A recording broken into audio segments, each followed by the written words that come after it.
SDPI നേതാവുമൊത്തുള്ള polit bureau അംഗം വിജയരാഘവന്റെ സന്ദർശനത്തിന്റെ video വിവാദമായ പശ്ചാത്തലത്തിൽ വിശദീകരണവുമായിട്ട് CPIM മലപ്പുറം ജില്ലാ സെക്രട്ടേറിയറ്റ്.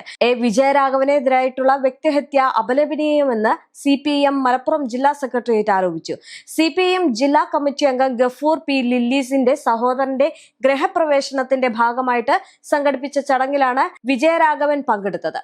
ചടങ്ങിന്റെ ഭാഗമായിട്ടുള്ള ഗാനമേളയിൽ SDPI പ്രാദേശിക നേതാവ് പാടുന്ന സമയത്ത് വിജയരാഘവൻ സമീപത്തെ ഹാളിൽ ഭക്ഷണം കഴിക്കുന്ന വീഡിയോ ആണ് സാമൂഹിക മാധ്യമങ്ങളിൽ പ്രചരിപ്പിക്കുന്നത്.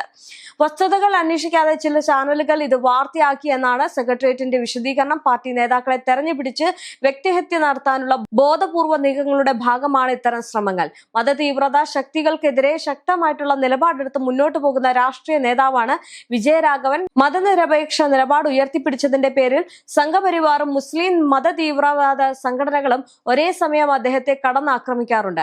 അതിനെ പ്രതിരോധിച്ചാണ് അദ്ദേഹം രാഷ്ട്രീയ പ്രവർത്തനം നടത്തുന്നത്. അടിസ്ഥാനരഹിത ആരോപണങ്ങൾ ഉയർത്തി വ്യക്തിഹത്യ നടത്താനുള്ള നീക്കത്തെ പാർട്ടി അവജ്ഞയോടെ തള്ളിക്കളയുന്നു എന്നും പറഞ്ഞു. ജില്ലാ സെക്രട്ടേറിയറ്റ് പ്രസ്താവനയിലാണ് ഇക്കാര്യം വ്യക്തമാക്കിയത്. വാർത്ത തിരുത്താൻ മാധ്യമങ്ങൾ തയ്യാറാകണമെന്നും സെക്രട്ടേറിയറ്റ് പ്രസ്താവനയിൽ ആവശ്യപ്പെട്ടു. വീഡിയോ വിവാദമായതിന് പിന്നാലെ വിശദീകരണവുമായിട്ട് SDPI നേതാവും രംഗത്തെത്തിയിരുന്നു. സൗഹൃദ കൂടിക്കാഴ്ച മാത്രമാണ് നടന്നത് എന്നാണ് SDPI നേതാവ് ഷാഫിയുടെ വിശദീകരണം. SDPI Tirur municipal vice president ഷാഫിക്കൊപ്പമുള്ള വീഡിയോ ആണ് പുറത്തു വന്നത്. നിയമസഭാ തെരഞ്ഞെടുപ്പ് ഫലം വരുന്നതിന്റെ തലേ ദിവസമായിരുന്നു കൂടിക്കാഴ്ച.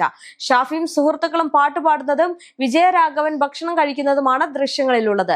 വീഡിയോ വ്യാപകമായിട്ട് പ്രചരിച്ചതോടെ വിജയരാഘവനെതിരെ രൂക്ഷ വിമർശനമാണ് ഉയരുന്നത്. SDPI നേതാവുമായുള്ള വിജയരാഘവന്റെ ബന്ധം എന്താണെന്നാണ് CPIM അണികൾ ചോദിക്കുന്നത്.